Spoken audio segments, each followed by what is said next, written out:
avec les informations que nous avons eues, puisque voilà, on a eu quand même quelques informations sur l'évaluation qui a été faite. Il y a la partie coréenne.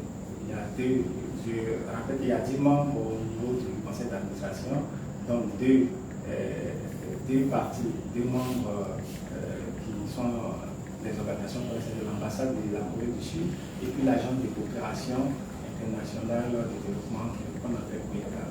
Et maintenant, il y a la partie ivoirienne qui est représentée par 2 membres de la Fédération ivoirienne de taekwondo, qui est le président Moubarak Daniel lui-même, et puis un autre représentant de la Fédération ivoirienne de taekwondo. Et ensuite, on a 6 ministères, donc le ministère de tutelle, c'est le ministère des Sports. Donc on a un représentant du ministère des Sports, nous avons d'autres représentants du ministère du budget, du ministère de l'économie, des finances, le ministère de la culture, le ministère des titres de l'économie numérique et puis le ministère des affaires étrangères. Et donc sur ces 10 membres, 2 m'ont voté, m'ont évalué, ils ont dit que j'étais très performant. Et la partie coréenne a évalué que j'étais très performant. Et dans la partie ivoirienne, 2 ont voté que j'étais assez performant et 6 ont voté que j'étais plus performant. Et donc, par des stratagèmes de calcul, ils sont arrivés à la conclusion que j'étais plus performant. Et donc, on donnait la latitude au conseil d'administration à travers le président du conseil d'administration et au ministre des Sports d'insuffler, comment on peut dire, une nouvelle dynamique à la direction générale. Et voilà, donc moi je m'attendais vraiment au résultat de l'évaluation pour voir quels sont les points à corriger et comment est-ce que je peux m'améliorer sur cette épreuve. Et rien de tout cela. Voilà, le président du conseil d'administration déjà me sert une note le 25 septembre pour me dire qu'il met fin à mon contrat de durée déterminée. Il s'est appuyé sur certains articles du contrat de travail. Du contrat de travail. Et quand les articles même finissent cités, nous voyons que ces articles ne disent pas qu'il faut licencier le directeur général parce qu'il a eu une performance, qu'il a été plus performant. Mais l'article dit qu'il faudrait que le directeur général s'engage à corriger, à prendre des mesures pour corriger ce qui ne s'est pas passé. Et donc, quand nous avons reçu ceci, puisqu'on n'a pas eu le procès verbal du conseil d'administration, donc il fallait qu'on sache vraiment ce qui s'est passé à ce conseil d'administration.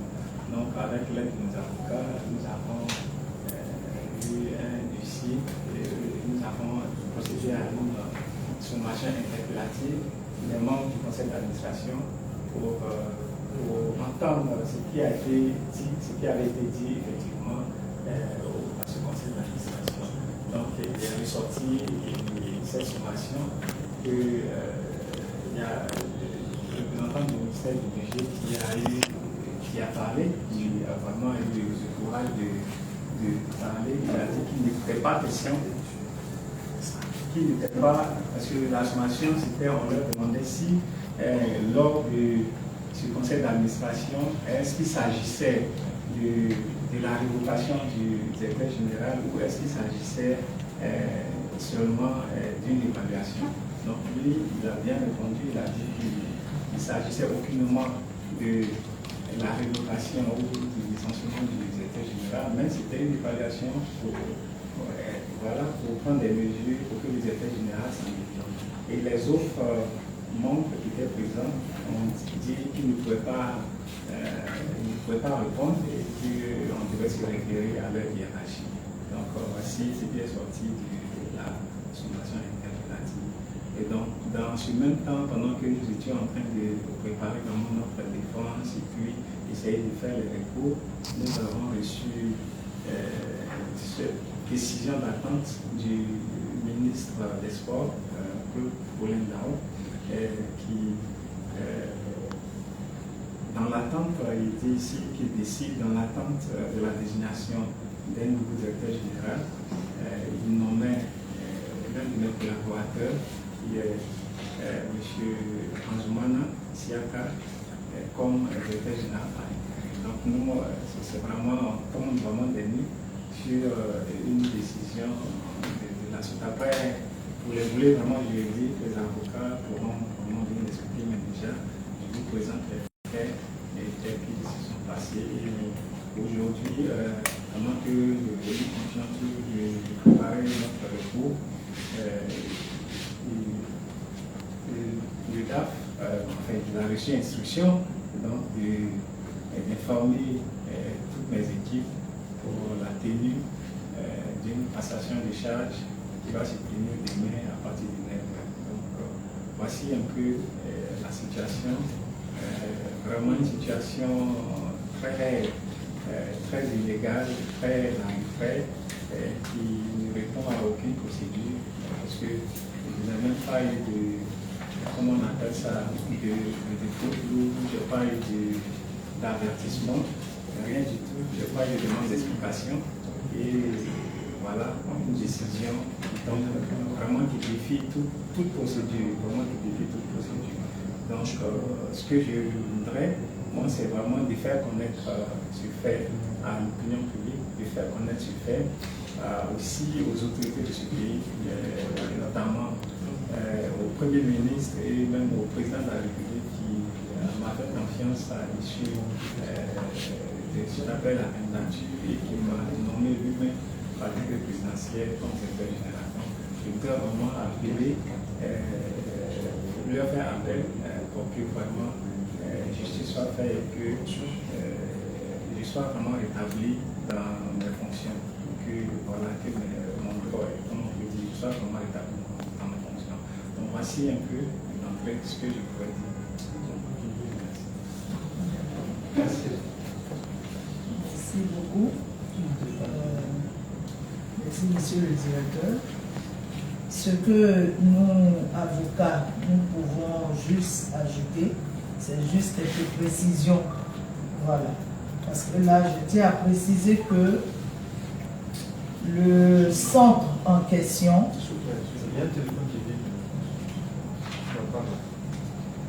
le centre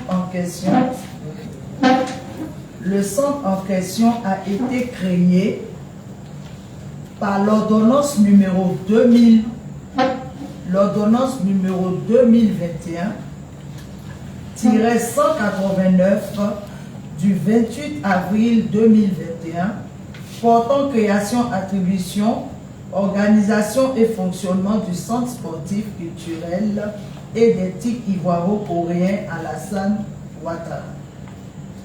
Donc c'est juste pour vous préciser que les dires du directeur général sont fondés parce que vous avez là un document, en l'occurrence l'ordonnance de création du centre en question, et vous pouvez vous y référer pour voir que c'est un centre qui existe légalement et régulièrement du fait du président de la République de Côte d'Ivoire.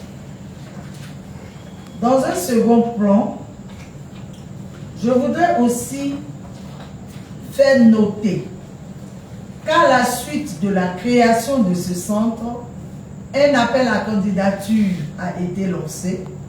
Et suite à cet appel, monsieur le directeur général, ici présent en la personne de monsieur Konyo Angelo, a été retenu lors de cet appel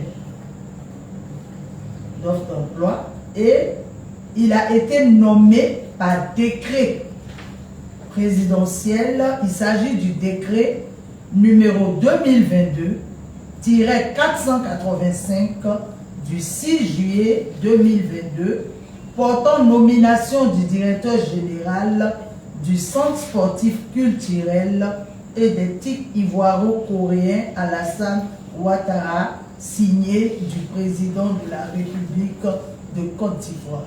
Vous pourrez aussi en avoir copie. Vous verrez donc que un centre sportif qui a été créé régulièrement, il y a eu un appel à candidature et il y a eu des souscripteurs à cet appel dont l'un des meilleurs certainement a été retenu parce qu'il y a eu concurrence de dossiers déposés, il y a eu tri de dossiers, il y a eu interrogation, audition de chacun des candidats, de sorte que c'est le meilleur qui a été retenu en la personne du directeur général qui est ici présent. Il se trouve que, selon l'ordonnance de création de ces structures, le directeur général, quand il est nommé par décret, doit faire l'objet d'une évaluation de performance à un certain moment. Mais avant ça, il doit être créé ou même pris entre le centre et le directeur général un contrat de performance. De sorte que c'est à la suite des clauses de ce contrat, des thèmes de ce contrat, que le directeur général peut être valablement et régulièrement évalué. Mais dans cette relation contractuelle entre le centre, le PCA, en l'occurrence, lui qui a pris la décision querellée, qui fait l'objet de critiques aujourd'hui, il n'a point été question de la signature de ce contrat de performance, de sorte qu'à ce jour, le contrat de performance fait défaut dans leur relation contractuelle. Donc, du coup, il y a un vide juridique sur lequel le président du conseil d'administration pouvait se fonder pour évaluer régulièrement et valablement le directeur général. Mais il se trouve que, en lieu et place de ce contrat de performance qui est recommandé par l'ordonnance de création, il a été signé un contrat de travail. Et dans ce contrat de travail, il a été aussi prévu une évaluation du directeur général prévue en l'article 4 du dit contrat. Et il se trouve que dans ce contrat, cette pirouette juridique qui a été faite par la présidence du conseil d'administration de la structure, en offrant, je peux dire, une brèche piège au directeur général, en l'entraînant dans sa volonté qui a été celle de faire entorse à l'ordonnance de création de la structure, il a été prévu en l'article 4 du dit contrat que au cours de l'évaluation de performance du directeur général, des recommandations naturellement lui seront faites et il lui reviendra à lui de prendre les dispositions pour les corriger. Il n'a donc point été question qu'en cas d'évaluation, le directeur général doit être licencié. Mieux, dans les conditions prévues dans le même contrat, pour un quelconque licenciement et une rupture de contrat, il est dit que la rupture de contrat, donc la résiliation du contrat de travail, ne peut être faite qu'en cas de force majeure ou d'un commun accord ou d'une faute lourde. Pour m'en tenir juste à ça, je voudrais donc dire ce qui suscite aujourd'hui la contestation du directeur général est que dans un premier temps, il y a eu un vice de parallélisme des formes. Un directeur général qui a été nommé par décret ne peut être démis que par un autre décret et non par une simple décision d'un conseil d'administration. Pour la fin du prétendu contrat de travail qui a été signé entre les deux parties, les règles même les règles même qui régissent le contrat de travail, en l'occurrence des règles de forme du Code du travail, exigent que pour un licenciement d'un employé, pour une rupture du contrat de travail, après avoir constaté la prétendue faute de l'employé, l'employeur a l'obligation de lui adresser une demande d'explication. Et c'est à la suite de la réponse de la demande d'explication qu'une sanction peut s'ensuivre. Dans notre cas d'espèce, il y a eu aussi là une violation flagrante des règles de forme, les règles de procédure du Code du travail. Donc ce sont sur ces deux faits clés-là.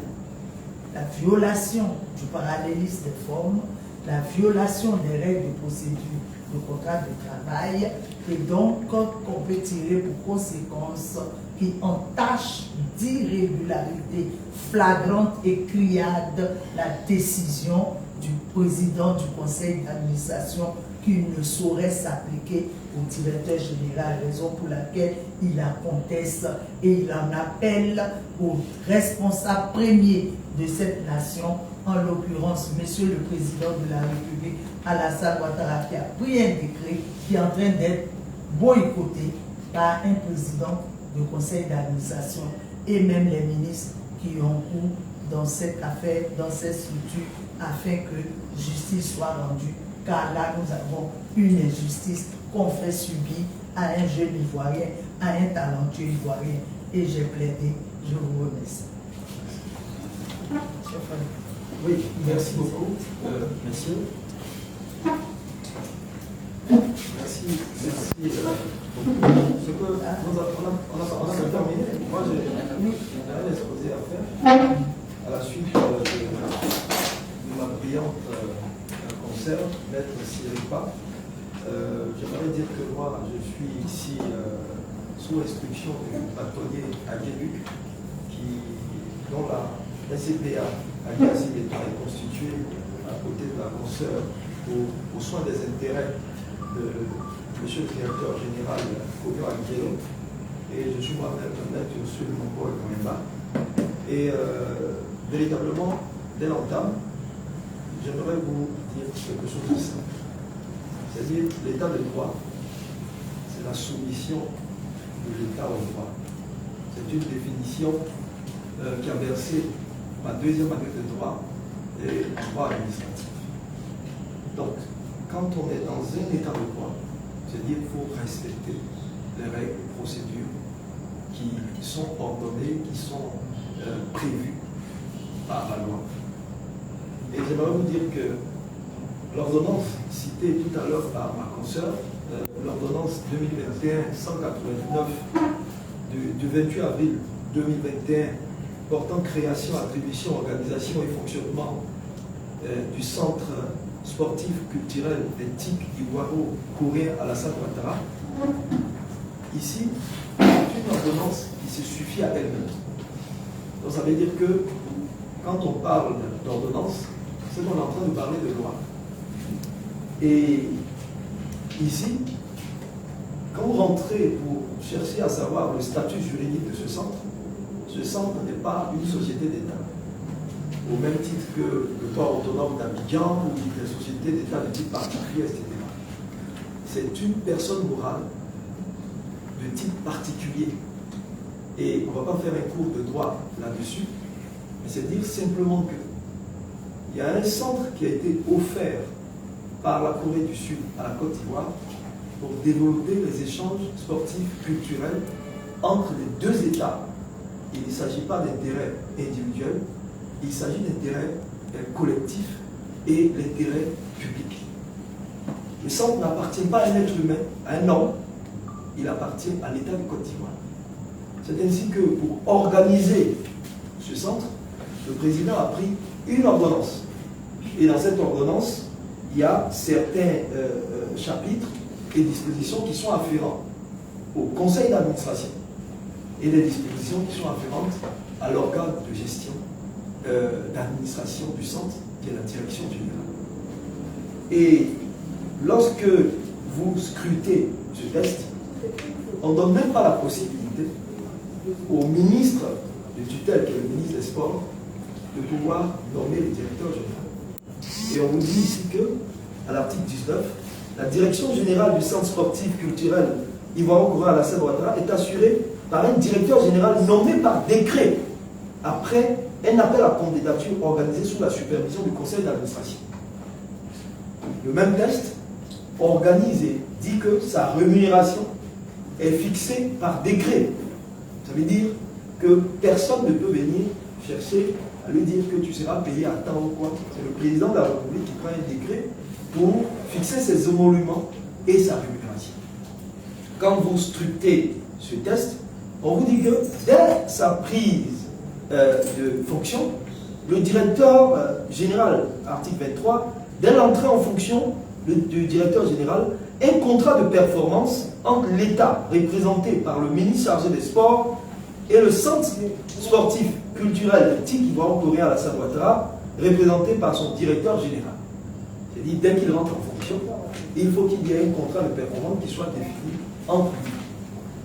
Je vais simplifier pour que vous compreniez. Et le directeur général, comme ma consoeur l'a dit, a été effectivement nommé par décret en 2021, après appel à candidature, et il est venu postuler, pendant qu'il était en Corée, dans une boîte, une société, où il était payé à hauteur de plus de 4 millions de francs CFA, de nos francs CFA. Il a eu à soumissionner pour l'appel à candidature. Et sur 38 personnes, M. Angelo Komio a été retenu. Et le président a pris un décret pour le nommer. Donc, je le dis parce que sa performance ne peut souffrir d'aucune contestation. Quand il est nommé par décret, il arrive en Côte d'Ivoire, le président du conseil d'administration, qui est également nommé par décret, l'accueille et lui dit, oui, tiens, tu dois signer un contrat de travail entre la structure et toi. Et dans ce contrat de travail que je tiens, qui sera à votre disposition, il est signé par l'employeur qui est l'employeur Bamba Chef Daniel et l'employé qui est M. Angelo Komio. Ce contrat-là est informel. Et je rappelle qu'il est nul et de nul effet en droit. Parce qu'un directeur général qui est nommé par décret ne peut pas venir être employé d'un président du conseil d'administration et un vice-flamand de préfecture qu'il faille relever. Et dès qu'il signe ce contrat, comme ma consoeur l'a dit, aux articles 4, on dit oui que vous serez évalué, et aucunement l'article 4 qui est visé dit qu'après l'évaluation, on vous chasse. Parce qu'il n'y a aucune compétence du conseil d'administration à venir chasser un directeur général. Et il signe ce contrat. La deuxième chose la plus flagrante, un décret le nomme en juillet 2022 et la passation de charge qui est diligentée par le ministre des Sports se fait le 20 décembre 2022. Et le monsieur qui demande à avoir une passation régulière pour exercer ses fonctions ne le peut pas. Mais pourquoi on le nomme en 2021 et il y a une passation de charge qui se passe le 20 décembre 2022? Parce qu'il y avait un conseil d'administration qui se tenait le 22 et il a marqué son refus à participer à ce conseil qui était le premier sans qu'il y ait une passation de charge. La passation de charge est faite par l'inspection du ministère des Sports et on l'a dit symbolique, il ne reçoit aucun rapport financier, il ne reçoit rien du PCA qui exerce les fonctions de directeur général et puis les collaborateurs, chefs de département qui sont prévus par l'ordonnance sont encore nommés par le PCA en qualité de directeur général. Et le monsieur prend les fonctions sans rapport financier et sans rien. Il n'a pas droit à signer le chéquier de la structure. C'est le PCA qui le signe et il part déposer son spécimen de signature au Trésor à compter de fin janvier 2023. Ce sont des irrégularités flagrantes et des dysfonctionnements inimaginables dans un État qui veut se dire État de droit. Et de là, on lui nomme des collaborateurs, on exerce la direction à sa place, et finalement, j'en viens à la fin, on convoque un conseil d'administration disant qu'on veut l'évaluer parce que le 30 septembre, à son arrivée, il a signé un contrat. Ce conseil d'administration convoqué de façon irrégulière d'ailleurs, urgente, avec pour ordre du jour évaluation du directeur général. Il n'est pas convié à la réunion. Il vient s'asseoir, on dit non, tu dois sortir parce que tu n'es pas convié à la réunion, c'est juste pour te noter. Quelle est la base de notation d'un directeur général quand la loi prévoit qu'un contrat de performance doit être signé entre lui et le ministre des Sports et que ce contrat de performance est signé? Quand même, on fait le conseil d'administration. La partie étrangère qui n'est pas présente, la Corée, envoie la notation par mail ou bien par courrier et qui dit que nous, il est très satisfaisant parce qu'il vient d'être retenu, le sang vient d'être retenu comme sang de langue qui va représenter, qui va promouvoir la langue coréenne. Ça fait 1 mois. Les gens qui sont, certains membres du conseil d'administration, d'eux disent qu'il est assez satisfaisant. Et il y a d'autres membres qui disent que c'est peu satisfaisant. Il reçoit un courrier après ce conseil d'administration du directeur général qui lui dit que du PCA, tenant compte des conditions fixées par la procédure de sélection du contrat de travail à durée déterminée d'1 an conclu le 30 septembre 2023 entre vous et le CSTCAO. D'abord, je relève et je révélerai que le 30 septembre, quand il a signé son contrat, la passation de charge a eu lieu que le 20 décembre. Donc quand on dit qu'on veut vous évaluer en prenant comme date, comment on appelle ça, date qui va commencer à faire courir le délai le 30 septembre, c'est illégal. Et on dit au terme de l'article 4 et de ce dit contrat et de l'alinéa 1 et 2 du dit contrat, l'employé s'engage à fournir des services. Alinéa 2. Une évaluation des performances de l'employé sera réalisée à la date d'anniversaire. Mais on n'y parle l'alinéa 3 du contrat qui est signé. Et l'alinéa 3 de cet article 4 que je vais me faire le plaisir de vous lire dit: l'employé s'engage à prendre les mesures nécessaires pour corriger les points de l'exécution du présent contrat de travail qui ne donnerait pas satisfaction à l'employeur. Il n'est aucunement prévu que dans le propre contrat qui lui est soumis de façon illégale et puis il n'est pas prévu sa révocation. Mais on en vient à la révocation qui fait suite à ce contrat. Donc, on dit ici que de l'analyse des actes sanctionnés par l'évaluation, sur les 8 administrateurs présents, 6 administrateurs estiment que le rendement du directeur général est peu satisfaisant et 2 autres trouvent assez satisfaisant. Ça veut dire qu'il y a 6 plus 2, ça fait 8. Et la partie coréenne qui a dit très satisfaisant, elle n'est pas mentionnée dans le courrier.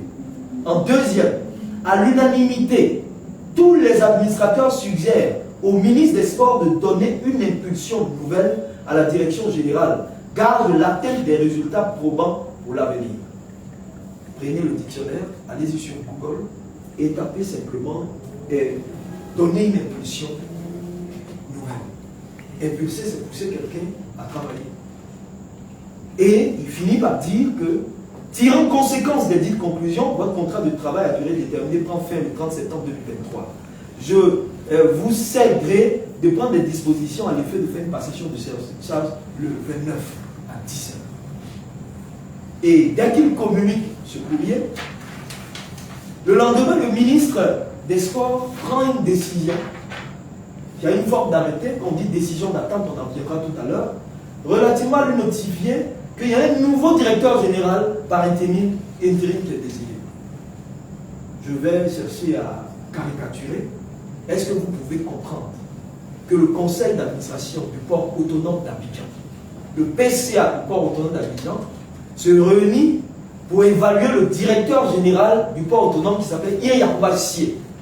Et à la suite de ça, le PCA du port autonome vient dire à M. Yacouba Sié que voilà une lettre, je mets fin à votre contrat de travail.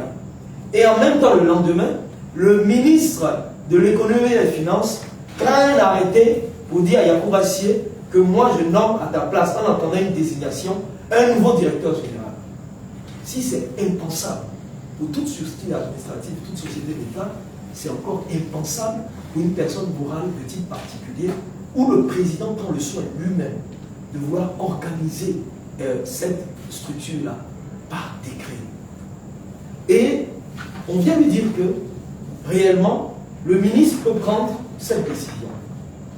Correctement saisi, nous les avocats, nous ferons bien sûr notre travail. Nous ne connaissons que la procédure et nous allons faire notre travail. Nous avons préparé une sommation interpellative que nous avons adressée à tous les membres du conseil d'administration pour leur demander si au conseil d'administration il était question de la révocation du directeur général. Est-ce que le président a eu le pouvoir pour révoquer le directeur général? Et puis, quel sens donnez-vous à la suggestion au ministre relative à donner une impulsion nouvelle? Eux tous, excepté un seul, eux tous ont dit non. Nous, on ne peut pas répondre, on s'en réfère à notre hiérarchie. Si ce qui avait été décidé à ce conseil était vrai, je crois qu'ils allaient tous répondre que le conseil a décidé de le révoquer. Parce que c'est une sommation faite par voie du commissaire de justice. Le représentant du ministre du budget, M. Fayama Mohamed, représentant du ministre du budget, répond au commissaire de justice en disant il n'y a pas été question de la révocation du directeur du CSCK à ce conseil. Deuxième réponse, le président du conseil n'a jamais eu pouvoir. Troisième réponse, qu'est-ce que vous entendez par impulser? Il dit, à mon sens, l'avis ayant été partagé par le conseil d'administration de mettre à la disposition du directeur général les points d'amélioration pour qu'il puisse chercher à améliorer sa gestion. Il a répondu clairement, un membre du conseil d'administration qui représentait le directeur général, qui représentait, pardon, le ministre du budget. Donc, ce que, devant cette sommation interpellative, nous avons tous les arguments de droit et mieux. Et le directeur général a pu, de façon informelle, rentrer en possession du procès verbal de la réunion du conseil d'administration qui est non signé. Et ce procès verbal, aucunement, nullement, ne parle de révocation. On parle simplement de... Il ressort de cette évaluation que le directeur est peu fortement, il regarde les incidents notables, il regarde la teneur de l'évaluation, le conseil en appelle à donner une impulsion nouvelle à la direction générale, gage de l'atteinte des résultats. De quel droit, de quel devoir se prévaut le président du conseil d'administration pour chercher à pervertir les délibérations d'un conseil d'administration relativement à servir un courrier de fin de contrat à un directeur général nommé par décret? Il n'en a pas le pouvoir, il n'en a pas le droit. Et même si le conseil d'administration, par erreur, se réunissait pour dire qu'on te révoque, ce n'est pas une procédure qui est leur apanage. Parce que c'est une personne morale de type particulier. En deuxième, on a déjà parlé du contrat de travail qui est informel. La décision elle-même se fonde sur un contrat de travail qui, lui, est illégal et informel. On dit que dans ton contrat, on t'a dit, c'est à durée déterminée. Étant donné que c'est arrivé à la fin, il faut partir. Mais le contrat de travail est informel parce que le décret n'a jamais dit que le directeur général est nommé pour une durée de 3 années. Alors que l'ordonnance qui organise le centre dit que le président du conseil d'administration et tout le membre du conseil d'administration exercent leur mission dans une durée de 3 ans, renouvelable une fois. C'est-à-dire après 6 ans, ils ne peuvent plus reprendre ou bien dire qu'ils vont devenir président de ce conseil d'administration. Et c'est ainsi que l'acte uniforme a prévu pour mieux organiser les structures sociétales. Donc c'est dire qu'au port autonome d'Abidjan, les membres du conseil d'administration ne peuvent que faire 3 ans plus 3 ans. Ils ne peuvent pas faire 7 ans. Mais pour le directeur général du port, vous verrez combien d'années il a fait à la tête du port, parce que l'ordonnance qui organise ne dit pas que la durée du mandat est limitée. En quoi une loi qui se suffit ne parle pas de durée du mandat et que des personnes vont s'arroger le droit pour mettre fin en 1 an au contrat de quelqu'un qui a été sélectionné et recruté. D'où cette mesure-là, elle est illégale. J'aimerais dire, parce que souvent les journalistes ne sont pas très avancés dans les procédures en droit, pour dire que, en ce qui concerne la mesure d'attente, je peux la voir, la décision d'attente. Le régime juridique des décisions d'attente en droit administratif et en droit est bien reconnu. Vous avez un directeur général qui est tombé, qui tombe malade, et puis qui est absent de ses fonctions. Le ministre qui sait que le président peut prendre une décision pour chercher à le remplacer, peut prendre une mesure provisoire. Juste provisoire, relativement à dire que pour assurer l'intérim, juste c'est l'autre personne. En dehors de ça, il faut une faute lourde. C'est-à-dire, il y a eu un détournement flagrant dans la structure. Et le ministre, pour empêcher que les preuves puissent s'effriter, prend une mesure de suspension. Et il peut prendre une décision d'attente pour dire suspend. Par exemple, quelqu'un, et la décision d'attente doit préciser dans un article que le directeur général en question est suspendu. Ici, on ne parle même pas de lui. On dit telle personne est nommée à sa place. Et cette décision d'attente qui est prise là, vient remplacer celui qui a été appelé par appel à candidature par un personnage, une personne qui est juste nommée et on le met à la place de ce dernier. C'est carrément illégal. Parce que là, on est en train de nous dire que la mesure provisoire qu'on prend vient d'ailleurs supplanter même un arrêté même de suspension et supplanter de surcroît un décret pris par le président de la République. C'est totalement illégal. Et lorsque vous scrutez le droit administratif et une jurisprudence qui est constante, lorsqu'on veut demander à quelqu'un, un ministre ou une autorité administrative veut dire qu'il y a des dysfonctionnements ou il y a des suspensions qu'on veut prendre et qu'on veut prendre certaines mesures qui sont réellement provisoires, on le met toujours en situation, en mesure d'avoir communication de ce qu'on lui reproche. Donc, le procès verbal doit tous les deux être communiqué. Et lorsque le ministre veut prendre une décision même de suspension pour faute lourde, je précise, il doit mettre la personne à mesure de présenter sa défense. D'où lui écrit pour lui dire, voici ce qui me parvient et je vous demande de répondre. Je parle au ministre. Je n'en arrive même pas au président du conseil d'administration qui n'a même pas ce pouvoir. Et c'est cette personne-là qui use de son droit de défense pour vous dire, monsieur le ministre, vous avez attendu que j'ai eu à détourner ça, j'ai eu à faire ça, mais voilà les preuves que je suis innocent. C'est à la suite de cela qu'on peut chercher à prendre une mesure de suspension en attendant que le président de la République se prononce. Dans le cas d'espèce, concernant le directeur général, on lui signifie un courrier 25 sans le mettre en condition de lire le procès verbal de l'Assemblée, du conseil d'administration. Le 26, le ministre prend une décision d'attente. Est-ce à dire qu'il a commis une faute lourde? S'il a commis laquelle? Est-ce à dire que le ministre est mieux informé de ce qui se passe à l'intérieur que le directeur lui-même? S'il est mieux informé, ça se justifie, mais au titre de la loi, il doit chercher à le mettre en condition d'apporter son droit de réplique et de se défendre. Mais on lui signifie un courrier de fin de contrat le 25, le 26, on prend un arrêté, une décision d'attente pour dire qu'il est changé. Et le 29, on appelle l'inspection pour dire venez faire une passation de charge, c'est illégal. En droit administratif, étant donné que c'est un acte créateur de droit qui est produit par le ministre, nous allons effectuer les recours idoines vis-à-vis de ce acte et on appelle ça le recours gracieux ou le recours hiérarchique. Porter un recours soit devant le ministre lui-même pour qu'il rétracte son acte, qui est illégal, illégitime et arbitraire, ou bien simplement porter le recours devant le Premier ministre qui contrôle l'action du gouvernement conformément au décret de 2022. Donc le Premier ministre étant le supérieur hiérarchique du ministre des Sports, nous allons lui porter un recours hiérarchique devant lui pour qu'il puisse rétracter la décision. Et nous allons saisir le Conseil d'État pour une suspension en attendant que le ministre ne se prononce de cette décision arbitraire. Et si le ministre ne se prononce pas, nous allons saisir le Conseil d'État relativement à annuler simplement, purement et simplement, cette décision en recours pour excès de pouvoir. C'est ce qui nous est donné de faire.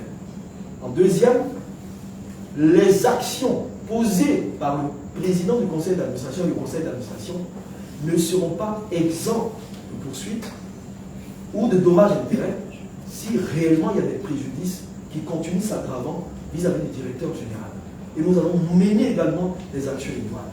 Mais comme ma consoeur excellente l'a dit, et comme le directeur général lui-même, il a dit, et comme elle vient en l'appui de ses propres propos, c'est le lieu d'appeler à l'attention du président de la République de Côte d'Ivoire. Et il appelle à son attention. Et c'est lui qui l'a nommé par décret. C'est lui seul qui peut le révoquer par décret. Il porte ça à son attention et également il a déjà préparé un courrier qu'il a déposé pour saisir le président de la République, saisir le Premier ministre relativement à se pencher sur sa situation pour qu'il soit rétabli dans ses droits et immédiatement dans ses fonctions. Nous dénonçons ces attitudes barbares, irrégulières et arbitraires et nous demandons que cette passation de charge qui est prévue demain à 9h29 au centre ivoiro-coréen soit arrêtée immédiatement et que le ministre arrête, il donne les ordres pour que cette passation n'ait pas lieu et que si jamais on outrepasse tout ça et on fait comme bon lui semblera de faire, nous sommes dans un état de droit et nous allons pousser notre recours, nos actions jusqu'à ce que justice soit rendue. Pour l'heure, monsieur le directeur, si vous avez quelque chose à ajouter, vous pouvez prendre la parole pour dire choses que vous avez su.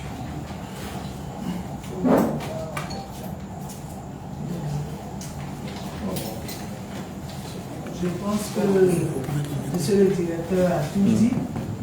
Mon frère en a enrachevé. Donc, la seule chose qu'il y a lieu de retenir, c'est que nous en appelons à l'intervention du président de la République, parce que c'est lui qui a pris le décret. Nous voulons qu'il intervienne et que toute action qui porterait entorse à sa décision puisse être suspendue et que ce dossier-là soit traité convenablement dans les règles de l'art. Je pense que si vous avez quelque chose à dire. Je vous remercie, cher maître. Je remercie aussi les journalistes qui ont bien voulu ouvrir la presse. Et ce que j'ai à dire pour finaliser, pour conclure, c'est qu'il y a eu beaucoup de dysfonctionnements dans ce centre. Depuis que je suis là, il y a eu vraiment beaucoup de dysfonctionnements dans ce centre. Et vraiment, l'ordonnance qui crée et qui organise le fonctionnement de ce centre a été beaucoup, je vais dire, comment on peut dire violé, a été beaucoup violé. Et partant de cela, un PCA qui vraiment a voulu prendre vraiment le pouvoir, ou je ne sais pas, le pouvoir du directeur général pour le confiner dans la main des conseillers qui, on peut dire, qui le collaient, parce qu'ils n'avaient même pas la latitude de choisir mes propres conseillers. Et nous rappelons que le président du conseil d'administration est le directeur général de l'AFOR et en même temps président du conseil d'administration du centre sportif Ivoire-Couré à la Saint-Montagne. Et donc, il a des conseillers au niveau de l'AFOR, lui, ses propres conseillers à lui, qui le collaient comme conseiller. Et ces derniers sont insupportables, ils sont d'une insubordination vraiment notable, flagrante, très arrogante. Et vraiment, ce sont des dysfonctionnements que je ne peux pas occuper de mentionner ici. Et donc, même la performance dont il parle, puisque ces conseillers qui me collèguent, qui sont aussi employés à l'AFOR, je vous signale qu'ils sont employés à l'AFOR, ils travaillent pour l'AFOR et ils viennent au CESTICAO pour être des conseillers. Lui-même étant directeur général de l'AFOR, le président du conseil d'administration du centre marocain. Et donc ces derniers sont vraiment insupportables et qui ne mènent des actions que pour saboter mon travail, pour saboter les décisions que je prends, tant que ça ne va pas dans le sens de ce que le président du conseil d'administration fait. Donc je tenais à mentionner cela. Je pense que dans d'autres conférences, on pourra rentrer encore plus en détail, mais d'entrée, j'ai voulu vraiment signaler ces dysfonctionnements, ces situations graves et vraiment cette décision illégale confirmée par le ministre des Sports lui-même pour dire que c'est vraiment illégal. Et donc, moi, ce que je peux dire, parce que depuis que je suis arrivé, il est prévu dans le texte la nomination des commissaires aux comptes pour certifier les comptes, pour certifier la gestion de la direction générale. Et moi, je suis arrivé, avant que je ne vienne, le président du conseil d'administration ayant été le directeur du projet, et à la fin de la réception du projet, c'est-à-dire quand ils ont fini de construire, qu'ils ont remis le centre sportif ivoiro-coréen à la Côte d'Ivoire, ayant été directeur du projet, il a été reconduit comme un directeur intérimaire qui allait permettre de gérer le centre, de mettre certaines choses en place en attendant que le directeur général n'arrive. Et donc, cette gestion, je suis venu lors de la passation des charges, il a lui-même signifié que c'était une passation symbolique.